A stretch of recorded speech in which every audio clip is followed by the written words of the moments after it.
Ingane yami njengoba ingaphilile iyawa. Hawu. Ekweni wayo njengoba izigcina isiba nesifo sokuwa nje ngasaba ukuthi ngikutshele. Yeah. Isho ukuthi yawiswa wena phela. Yawiswa yimina lapha eThavela angiphuza khona. Ngasaba ukuthi ngikutshele ngalokho ngithuli nalento. Manje lento iyangidla ngoba ingane yami size yakhula manje njengoba uhlala nayo size yaba na 13 years. Ihlala idlikiza.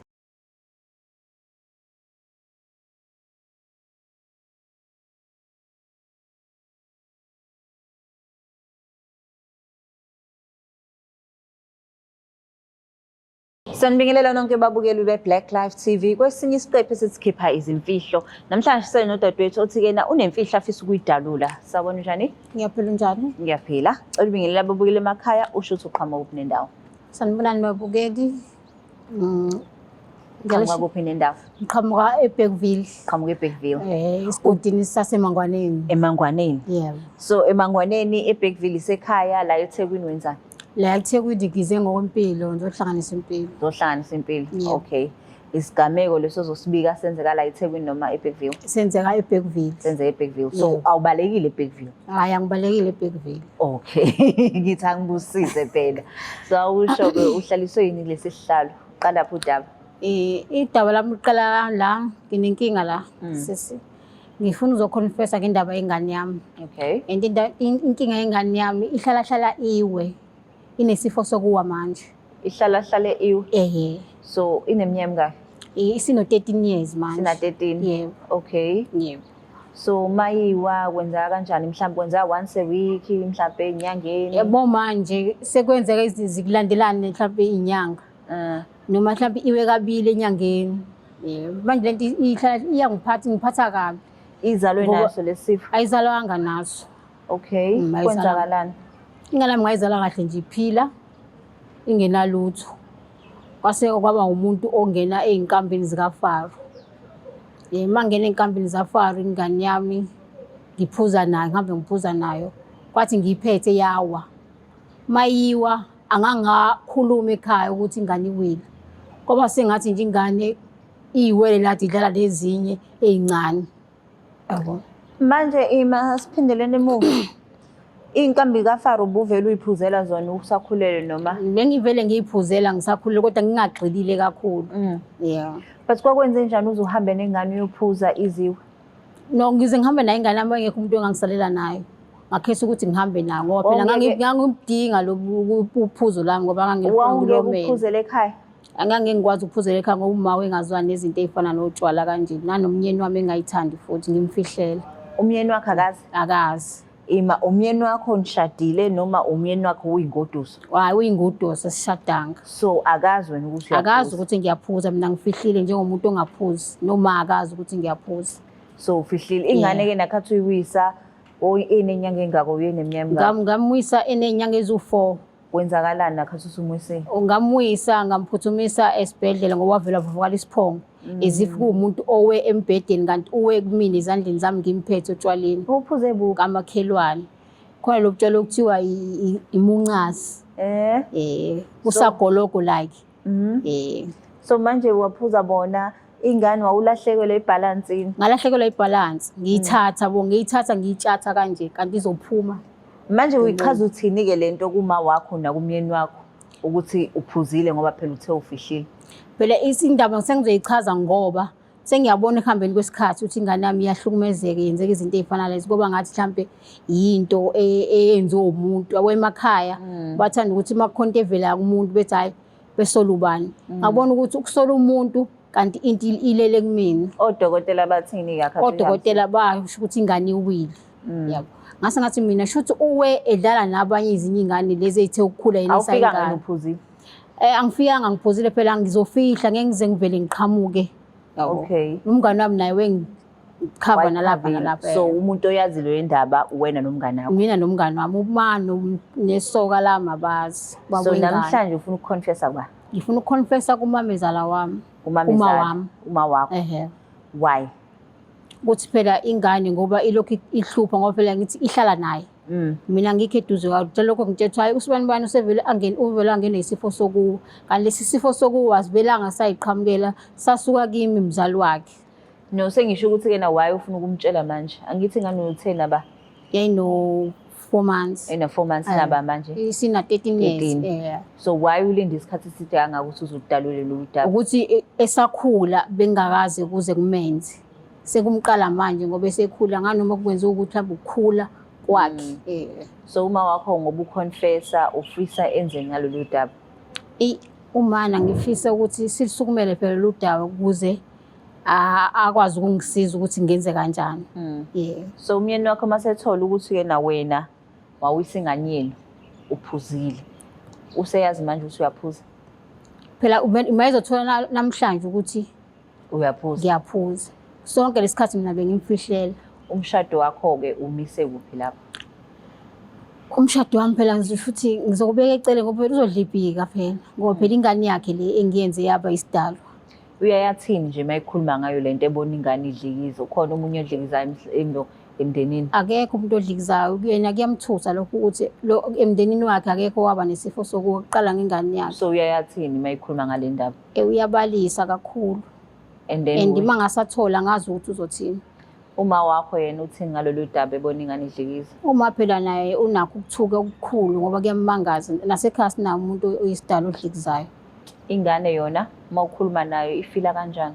Ingane ngiyakhuluma nayo ukuthi kodwa ngitshelanga ukuthi ngayiwisa. Nami ngathi angazi ukuthi iqhamuke kephi. So manje u-13-year-old esethola udaba ongakuthi yena nginjenje ngenxa kamama. Kuzoba nzima nganoma uzokamukela noma ngeke azakamukele ngoba phela ingane zamanje sihlakaniphile ayisafani ingane zakuqala. Kufana ingane ena 8 years ingakuxoxela indaba. Uboshwe futhi and amaphoyisa angalalela wona wena umuntu omdala ngeke aza kulalela. So manje ngakho ngithi nami ingane masithola ukuthi hawu nakho kena nginezifo engayi-understand kanti umama notshwala. Ngizozama ukukhuluma nengane yami ngixolise kakhulu. Utshwala bona usaphuza? Utshwala ngimile kubona njengamanje. Usunesikhathi esinganani umile? Sengino 3 months ngimile. 3 months. Umiswe ukuthi ke ingane yakugula noma uyimisele? Ngiyimisele nje ngamanje ngathi ake ngishiye phansi inkambi zafana ngoba ngizibonile ukuthi beside ingane yami ukuthi yaba nenkinga kuningi esengidlule khona la ngifike ngaba nenkinga khona indaba kaTshwala. Okay. Uma wakho ke ngoba somfonela umuntu onjani i-relationship yeni njani? Umala ngizothi umuntu alright futhi akakuthanda ukukhuluma and ihlazo yalesaba. Into enje nokukhuluma nehlazo uyaphoxeka. Ngoba futhi azakhala abuza ukuthi ngoba ngangonini.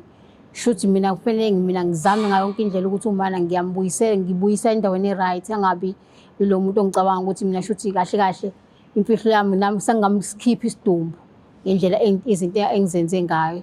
Ingane yakhe ingane yentombazane? Ingane yentombazane. Ingane yentombazane. Unazo ezinye? Yebo nginazo. Zona ukwazile ukuthi ume etshwaleni before? Ngikwazile phela zona ukuma etshwaleni bengasahambi nazo vele. Sengishiye. Awusho umyeni wakho uhlala naye? La ngihlala naye. Awuhlala naye? Ngifika ngokuvakasha. After 13 years nisavakashelana? Siyavakashelana. So anakashadi? Asikashadi. Emva 13 years? Yebo. Uyabaza abafana. Kokungcono kuqala. So manje ke na usho ukuthi ke ngasumtshele lo daba ama-chance ukuthi avesana kushiye makhulu? Amakhulu kakhulu. Makhulu kakhulu. And usukulindele lokho? Noma ngakulindele phela kodwa ngizokwamukela ngoba phela ngenzi iphutha elikhulu kabi. And usufisa ngathi ngalo? Ngalo. But ke before sifonela umama usuke waya kodokotela nayo ingane ukhulume at least nodokotela iqiniso. Usho ukuthi ke nansi into eyenzeka ingane yawa kumina yayinenyanga eyingaka. Yebo odokotela bangibuza ukuthi kwenzakala enganeni.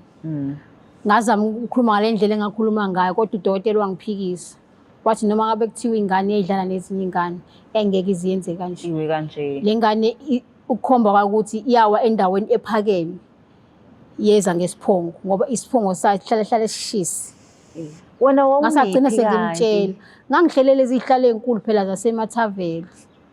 Amathaveni akuqala na uyawazi ukuthi Angiwazi amathaveni angikaze ngene kuyona. engandile ukuthi ingane ayingeni.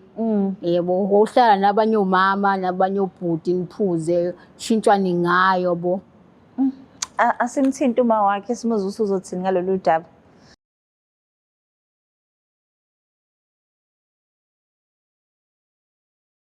Usu-ready ukukhuluma naye? Yebo, ngiready. Simthinte.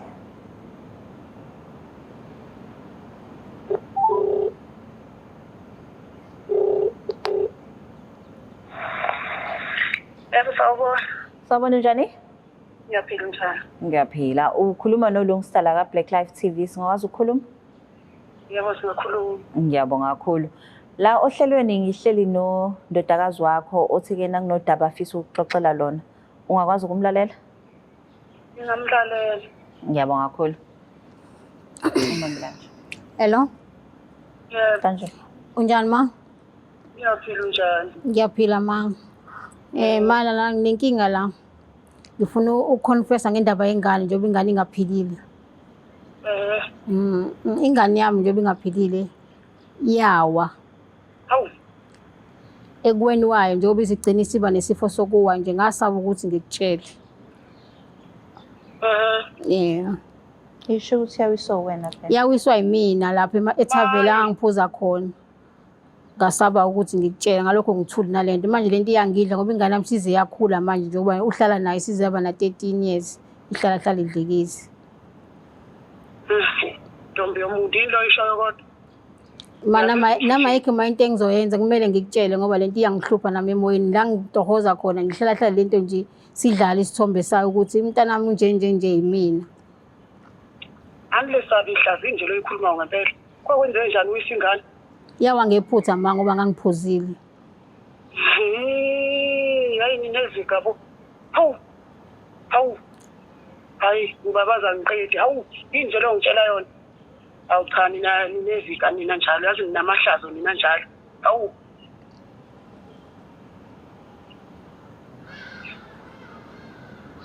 Ngizocela ma ukuthi ungixolele kulento eyenzakala.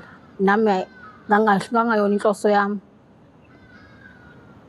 Ngixolele yazi usho nje kubalula kodwa ihlazo nje oziphele ngalo yalibonani. Imana nama ngasifanele ngithini. Kodwa nje ngiyayisola ngalento engayenza kakhulu. Ukuthi nje ekhaya sekunesidala through mina ngenxa yotshwala. Ihlazo nje hawu cha into engayisabi njalo ninje phela la manyalo wakhuluma. Manyala manje la ungitshela wona.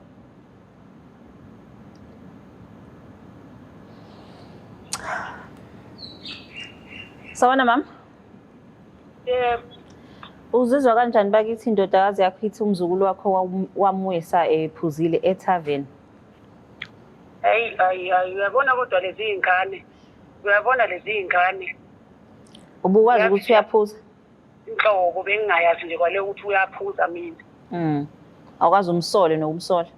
Lutho ngikaze ngimsole ngikaze ngimsole. Hawu kodwa amahlazo. Hayi. Kodwa-ke fanele nizame-ke indlela yokuthi nilungise lento ingane ithole usizo kuqhutshekelwe phambili ngoba phela nasesikoleni izoyi-affecta lento. Kona kufanele zizame kodwa nje cha hayi bantu. Uthona ingane yothini angazi mina lamanyala engiwezwayo. Hayi. Siyabonga kakhulu ukuthi ukwazile ukubamba i-call yethu. Ngiyabonga ngane yami. Okay, siyabonga. Uzizwa kanjani-ke ngoba usumtshelile umama wakho? Hey, ngizizwa ngikhululekile kodwa noma phela ingane ingakatshelwa. Kodwa angazi ukuthi izothini. Kodwa ngoba uma sengimtshelile uyena osezoyitshela. Ulindelene enganeni?